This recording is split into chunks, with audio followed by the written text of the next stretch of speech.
Hello everyone, myself Dr. Momita Sarkar. Today in this video we are discussing about the frontal bone. Frontal bone is a flat pneumatic bone. It forms the forehead of the skull bone.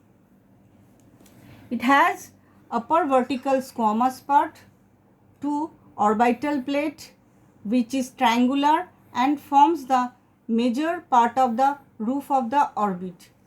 You can see here it forms the roof of the orbit, and a U-shaped notch called ethmoidal notch which intervene between the two orbital plate and nasal part.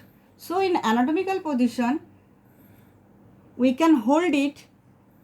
Orbital surface will face downwards, orbital plate projects backward, and cerebral surface, this is the cerebral surface which projects posteriorly. Cerebral surface projects posteriorly. So this is the anatomical position. Now we are coming to the parts of the frontal bone. So squamous part of the frontal bone, it has two surfaces, external surface and internal surface, which also called cerebral surface, and posterior margin or parietal margin which is serrated and unites with the frontal border of two halves of parietal bone and forming from coronal suture. Let me show you in an articulated skull. This is the coronal suture which is formed by the articulation with the parietal margin of the frontal bone and frontal border of two halves of parietal bone. If we traced laterally, this posterior margin here presents a triangular rough area which is articulated with the rough surface of greater wing of sphenoid. This is the sphenoid bone and this part is the rough surface of the greater wing, and it articulates with the rough surface of greater like that.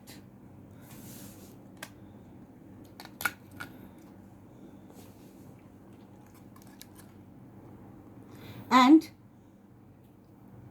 a concave margin is called the supraorbital margin which intervene between the orbital plate and the squamous part of the external surface of the squamous part of the frontal bone. This supraorbital margin, lateral 2/3 is sharp whereas medial 1/3 is rounded and blunt.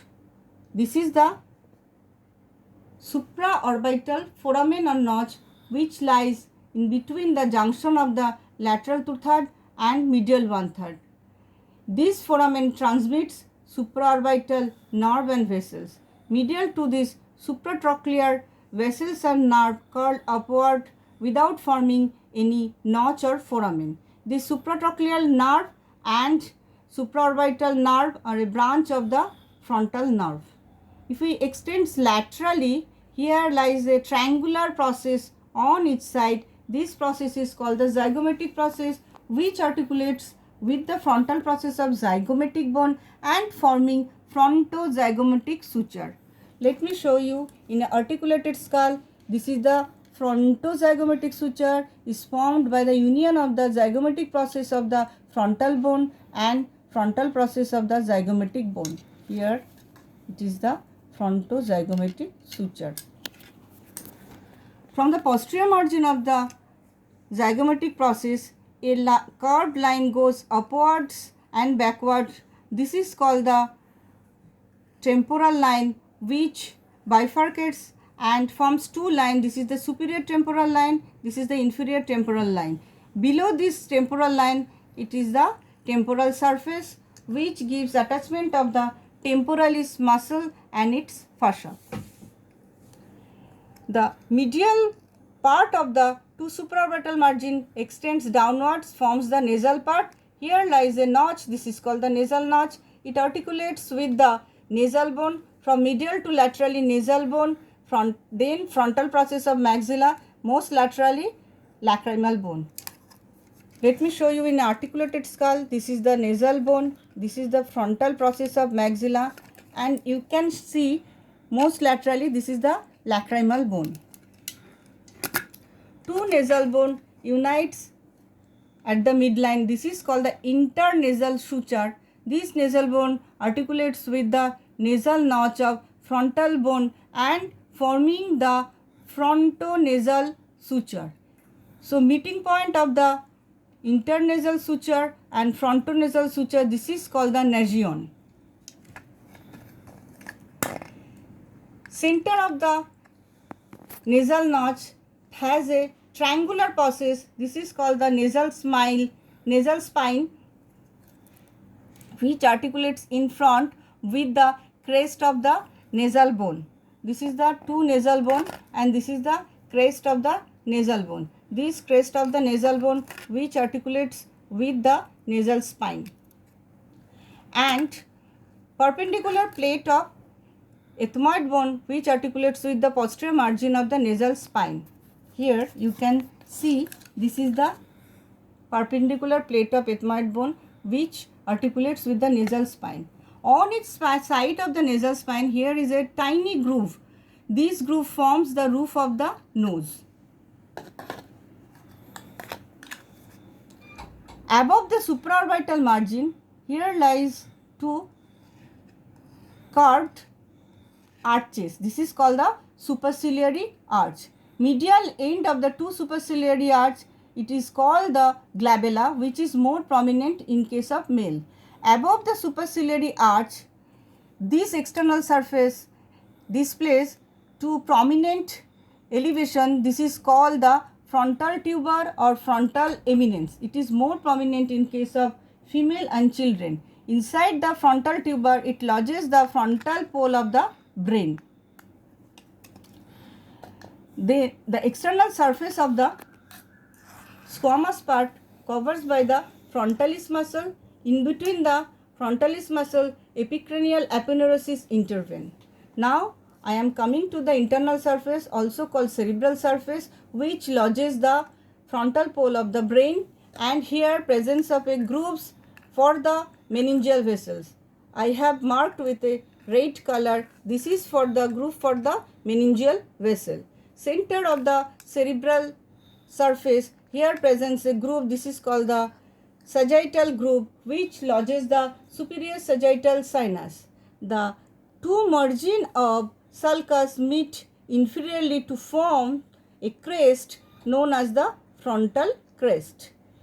This frontal crest and two margin give attachment falx cerebri of dura mater.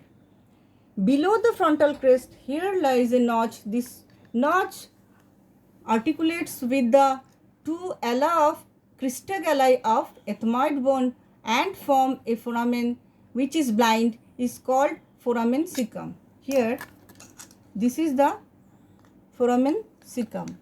I have introduced the probe. This foramen cecum does not transmit any significant structures. Sometimes it transmits emissary vein which communicates superiorly with the superior sagittal sinus, inferiorly with the vein of the nasal mucosa. Now I am coming to the orbital plate. This is the triangular orbital plate which projects from the supraorbital margin horizontally backwards, and this orbital plate has two surfaces, orbital surface and cerebral surface, and three margins, medial margins, lateral margin, posterior margin. Orbital surface is smooth and concave. Anterolaterally, here it lies a depression. This is called the lacrimal fossa, which lodges lacrimal gland, and anteromedially here is a small fossa for the attachment of fibrocartilaginous pulley which passes the tendon of superior oblique muscle of eye, and it change its direction. Now I come into the cerebral surface, which is convex and irregular, lodges the gyri for impression of the lobe of the frontal lobe of the brain, and groove for the meningeal vessels. Here this is the groove for the meningeal vessels, and it forms the floor of the anterior cranial fossa. So this is the floor of the anterior cranial fossa. Posterior margin articulates with the lesser wing of sphenoid. Posterior margin articulates with the lesser wing of sphenoid. Lateral margin, which forms a triangular surface which articulates with the greater wing sphenoid. Medial margin is broad, which articulates with the superior surface of labyrinth. Two bony canal, anterior and posterior ethmoidal bony canal. This is the anterior ethmoidal bony canal and this is the posterior ethmoidal bony canal, which crosses horizontally from the wall of the labyrinth of the ethmoid bone to the medial margin of the orbital plate. And anterior ethmoidal canal transmit anterior ethmoidal nerve vessels and posterior ethmoidal canal transmit posterior ethmoidal nerve vessels. In a disarticulated skull, here you can see this is the ethmoidal ear sinus, and at the anteriorly medial margin presents frontal ear sinuses, which lies below the medial end of the superciliary arch. It is triangular in shape and it is rudimentary at birth or absent. This frontal nasal sinus communicates with the middle meatus through frontonasal duct.